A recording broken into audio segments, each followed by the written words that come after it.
Everyone, आज हमने genesis 27 versus 1 through 40 तक पढ़ा। एसाव और याकूब की कहानी। जब मेरे बच्चे छोटे थे, स्कूल से आते वक्त एक दिन दोनों गेट पे खड़े होकर बात कर रहे थे। जब मैंने जाके देखा, बहुत ही छोटे नर्सरी में और क्लास 1 में, तो मैंने जब जाके देखा तो दोनों बच्चे बात कर रहे लेकिन अंदर नहीं आ रहे। तो मैंने जब पूछा, पता लगाया तो बताया कि छोटे बच्चे ने वो किया है जो मैंने मना किया था और बड़े बच्चे ने नहीं किया। तो छोटे बच्चे को वो मेरा बड़ा बच्चा डांट रहा था कि आपने वो किया जो मम्मी ने मना किया है करने से, राइट। तो वो छुप रहा था। जेनेसिस 1 पे चलते हैं। वहाँ पर हम देखते हैं कि परमेश्वर ने जब पहला इंसान और पहली हवा को बनाया तो उनके साथ में बराबर का रिलेशन सुबह शाम मिलना था। लेकिन एक दिन ऐसा हुआ, जैसे लोग पाप बोलते हैं, वो ऐसा हुआ कि हम पाप को ऐसे समझ सकते हैं कि रोज वो परमेश्वर की बातों को सुनते थे, रोज उनके साथ कम्युनिकेशन था। लेकिन एक दिन कोई थर्ड पर्सन आकर के उनसे कहता है कि तुम उस काम को करो जो परमेश्वर ने तुम्हें मना किया है। तो परमेश्वर ने उन्हें क्या मना किया था कि भाई तुम सारे फल खा लेना गार्डन में जितने भी हैं, अदन की वाटिका में, लेकिन एक पेड़ को छोड़ देना, जिस पेड़ का नाम है tree of knowledge, good and evil, है ना। तो उस पेड़ के फल को मत खाना। पर वो थर्ड पर्सन उसको इंसिस्ट करते हैं कि तुम वो फल खा लो तो तुम तो परमेश्वर के ही समान हो जाओगे, बिल्कुल, और भी ज़्यादा नज़दीक हो जाओगे। तो उसने उस बात को सुन लिया। तो सुनने का मतलब है अगुवाई पाना, उसके चलाए चलना। तो उनकी जब उसकी बातों को जब उसने सुन लिया तो क्या होता है कि दूसरी आवाज़, जो पहली आवाज़ थी परमेश्वर की, वो सुनना बंद कर देते हैं, बंद हो गया। इस तरह से धीरे धीरे इंसान और मनुष्य उसी दिन से सेपरेट हुआ, क्योंकि परमेश्वर की बातों को वो सुनी, कम्युनिकेशन बंद हो गया। लेकिन यहाँ पर लगातार कम्युनिकेशन चलता रहा। किस चीज़ का? जो आज तक भी चल रहा है मनुष्य जाति में, सही और गलत का। सही है तो आप ये करो, गलत है तो इसे मत करो, है ना। तो सही और गलत ही जानता है इंसान, पर वो क्या है, परमेश्वर ने उसको मना किया था। और उससे भी बढ़ के कोई चीज़ है, सही से भी बढ़ के, ये इंसान को नहीं पता। वो है परमेश्वर की आवाज़, हमारी असलियत, राइट। तो वहाँ पर उनको भी छुपना पड़ा था। जब परमेश्वर उनसे मिलने के लिए आए, ऐसा लिखा है बाइबल में, तो वो परमेश्वर से छुपने लगे, परमेश्वर से बात करना बंद हो गया। तो इस तरीके से इंसान परमेश्वर से दूर हो गया। और आज तक इंसान को ये लगता है कि उद्धार की ज़रूरत है, मुक्ति की ज़रूरत है, सल्वेशन की ज़रूरत है ना, रिडेम्पशन की ज़रूरत है, क्योंकि उनसे गलत काम होते आते हैं, नेचर नहीं है, कितना सुधरने की कोशिश करते हैं। तो वो सिनफुल नेचर क्या है? वो है पाप। वो लोगों को बोलो पाप, तो उन्हें ये लगता है कि तुम कुछ गलत कर दोगे तो वो पाप है। वो तो पाप के फल हैं। लेकिन पाप क्या है? जो वहाँ गार्डन में हो गया पहले इंसान के साथ में। तो मैंने और आपने चाहे पाप बिल्कुल नहीं किया, कोई भी गलती नहीं करी, चींटी भी नहीं आपने नहीं मारी है, तो भी हम बाय बर्थ ही हमारे अंदर वो सिंफुल नेचर है, परमेश्वर से दूर होने का और दूसरी आवाज़ के चलाए चलने का, जो कि सही और गलत है।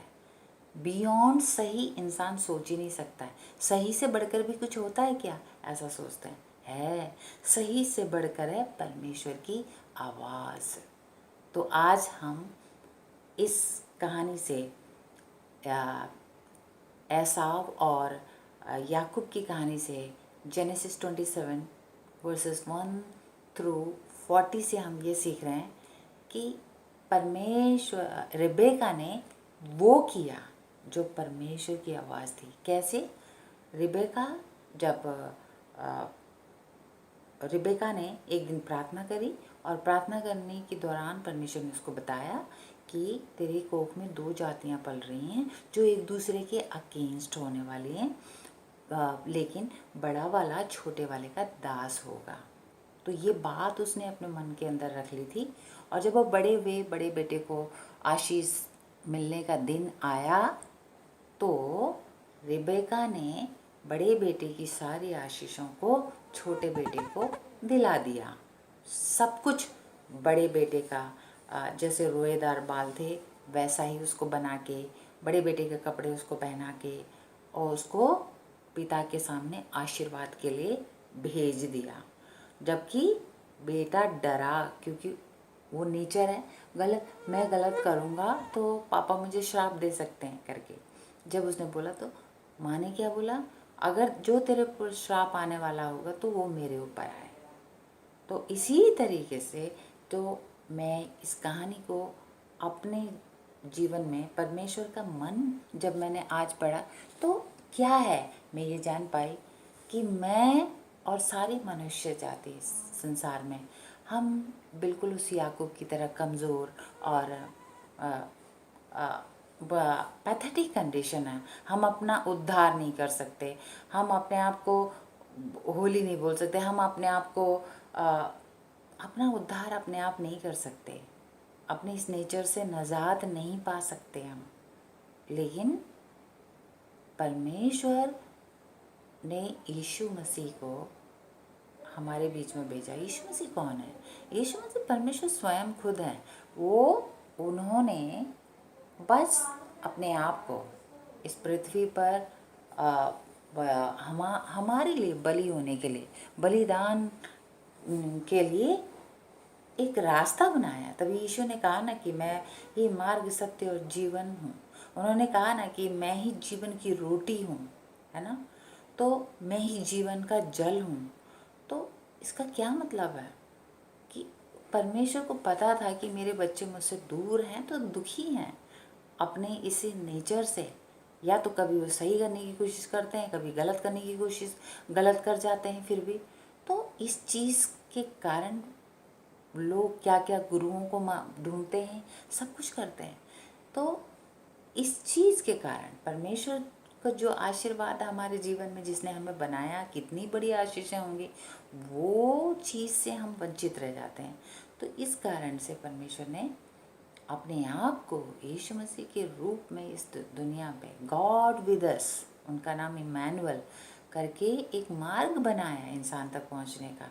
तो जब वो यहाँ पहुँचा तो आज मैं इस बात को रिसीव कर पा रही हूँ कि जो वचन है यीशु मसीह के नाम, यीशु मसीह का जो भी बात है, अगर मैं सिर्फ उसको अपने जीवन पे लूँगी, ना कि मेरी सही सोच, मेरी गलत सोच, गलत हो गया तो डिप्रेशन, सही हो गया तो बहुत बल्ले बल्ले, बहुत खुश हो गए, फिर नेक्स्ट डे फिर वही हालत, यही रूटीन है।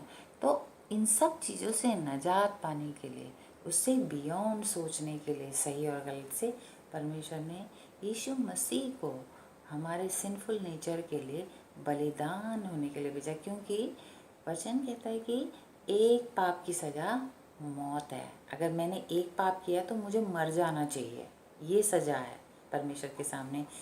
तो अब हमें ना मरना पड़े, इसलिए परमेश्वर खुद क्रूस पर संसार भर के सारे पापों को लेकर के, यूहन्ना 1:29 कहता है कि देखो वो परमेश्वर का मेमना सारे जगत के पापों को उठा के लेके जाता है ना।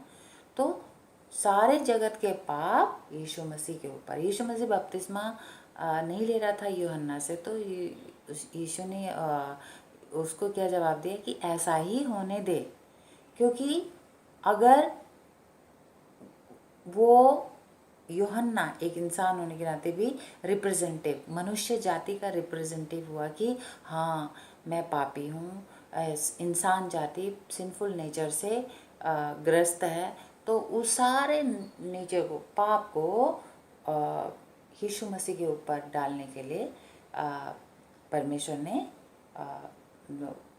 यूहन्ना को पहले भेजा। तो अब यीशु मसीह ने जो परमेश्वर होते हुए भी यीशु से क्यों बपतिस्मा लिया?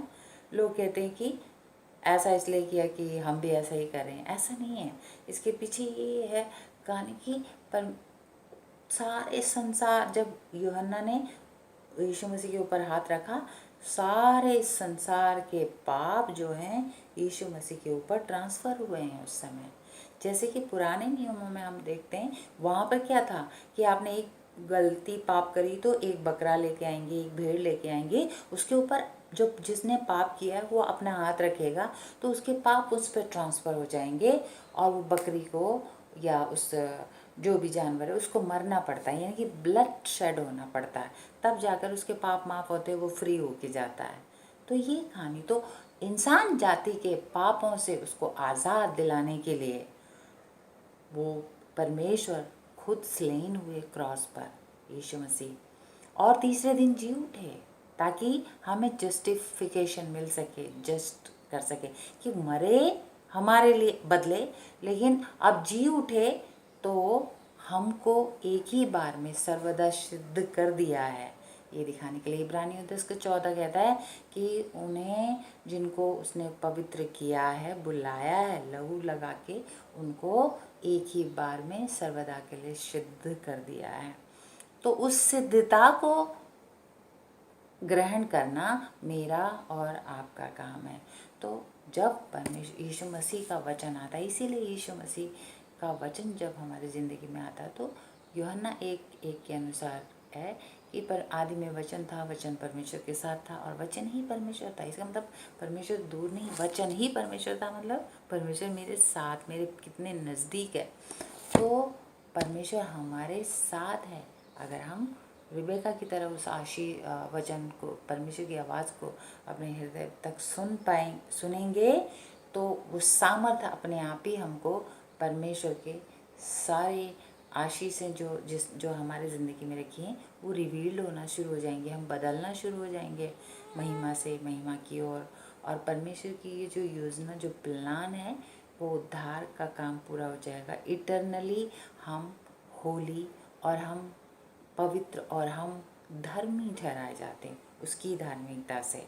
इसलिए हमको यीशु मसीह पर विश्वास करना होता है, इसलिए नहीं कि वो ईसाई धर्म है, इसलिए कि वो तो जगत के पाप को लेके मरा और हमारे पापों को उठा के लेके चला गया। इसलिए हमको यीशु मसीह की आवाज़ को सुनना बहुत ज़रूरी है अपने पहलौठे हक को पाने के लिए, अपने इटर्नल लाइफ को, उद्धार को, सल्वेशन को इसी जीवन में पाकर आशीष पाने के लिए याकूब की तरह यीशु मसीह को हमें एक्सेप्ट करना, इस बात, उसकी आवाज़ को सुनना बहुत ज़रूरी है। परमेश्वर हम सबको आशीर्वाद दे। Thank you so much.